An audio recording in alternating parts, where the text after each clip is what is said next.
Jake Crawford with ITS Partners, and today I'm going to be giving you a demonstration of how to implement application whitelisting using Symantec Data Center Security version 6.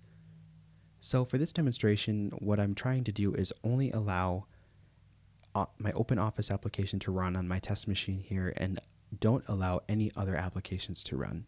So at this point, I can launch OpenOffice. I'm also able to launch Internet Explorer, Windows Media Player. I can launch Calculator, Paint, basically any application at this point. There's no whitelisting being enforced or no application whitelisting being enforced. So I'll close out of these programs and go back to my management server so we can see how we can implement application whitelisting. Now that I'm back on my management console, I'm going to take a look at my assets and my policies. So you can see in my assets, I only have one Windows 7 test box, and that was this machine we were just looking at here, which is running OpenOffice at this point. And when I have the agent installed already, so I'm going to go ahead and run a get application data, and this is going to gather the inventory for software on that machine.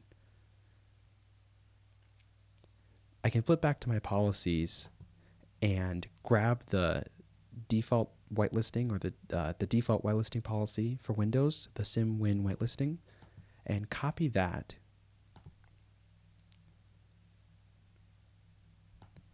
Once we've copied that, we're going to give a long double click on that to rename it. We're just going to call it Test Application Whitelisting. We're going to go ahead and open up this policy. And we're immediately going to turn prevention to disabled, so that way we can see what our policy is going to be doing before it actually does anything. This is going to help us prevent getting locked out of our box in case something else happens that we didn't expect. So once prevention is disabled, we're going to launch our application rules. And we can see at this point, if this policy were to be deployed to that machine, we don't have any exceptions in place, so nothing would run outside of the normal OS functions. So what I'm going to do now is add in an exception for OpenOffice using my predefined applications that I gathered using that software inventory in the earlier steps. I'll scroll down. If you're not able to find OpenOffice, there's a chance you may have to type in the following: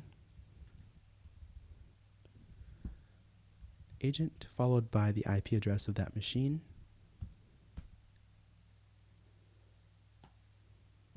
Whoops, missed a zero there, or missed a period. And this will give you all the software that was detected on that machine itself. So we're going to go down to OpenOffice and create our exception. Selecting this one. Select this one and click on Add. And if you double click on this, you can actually see what was detected at the program level.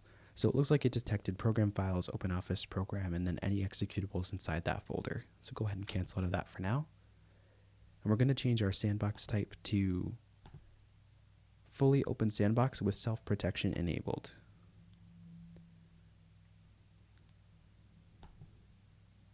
Go ahead and apply and put our notes.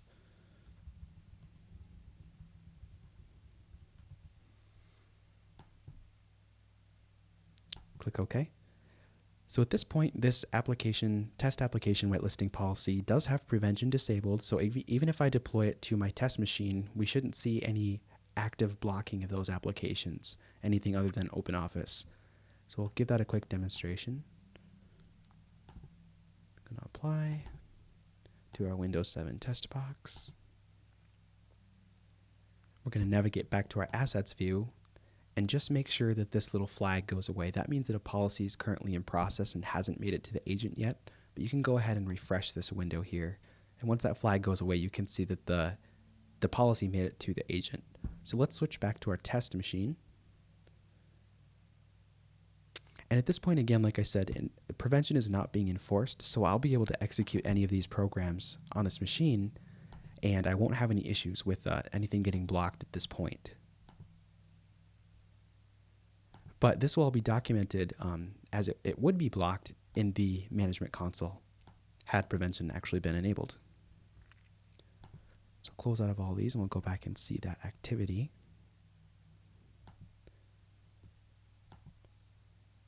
you can see that Windows Media Player would have been blocked. Internet Explorer would also have been blocked, as well as this soffice.bin.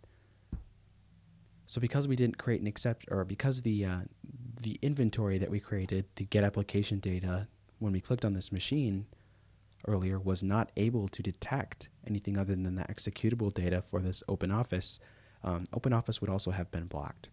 So I'll give that a quick demonstration here.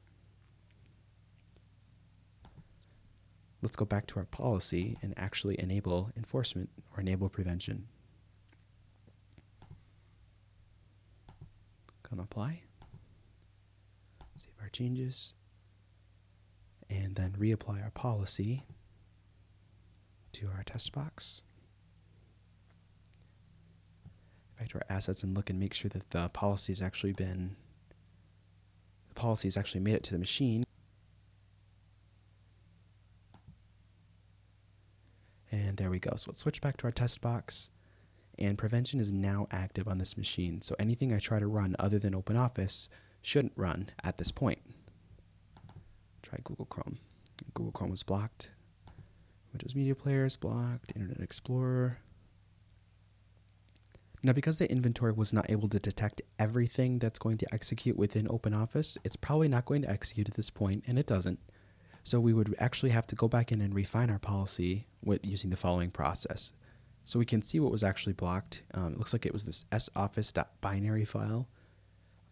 So to create an exception and allow this OpenOffice to actually execute on the test machine, we'd have to right-click on this and launch the event wizard and whitelist the application associated with soffice.bin. Select our proper policy.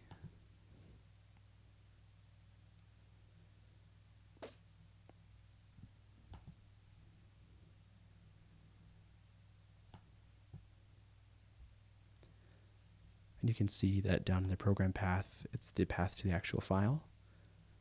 Click on Next, Update, Submit, and Finish. And what that did is it actually added a line into our policy, and we can take a look at that in a second, but it added an exception item in that application rules in our whitelisting policy. It added an exception for this soffice.bin file. So let's navigate back to our policies view and launch our application policy again. And look at our application rules. So you can see it added this, the wizard we just launched actually ran this soffice.bin and processed it. Cancel out of this. And if we reapply our policy at this point,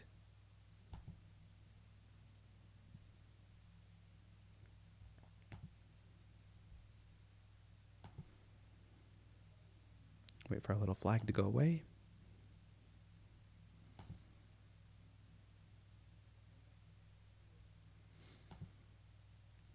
And the policy's been sent. So at this point, we shouldn't have any more problems launching OpenOffice, and you can see that will launch successfully. We can do whatever work we need to do with our OpenOffice application. All the while, any other applications are going to continue to be blocked, so we won't be able to launch Internet Explorer or Google Chrome, Windows Media Player, so on and so forth. So what we've been able to accomplish in this video is show you how to take one application and create an exception for it using an application whitelist policy and allow you to execute specific programs while disallowing all other executable programs. Thanks for watching this video. Again, my name is Jake Crawford with ITS Partners.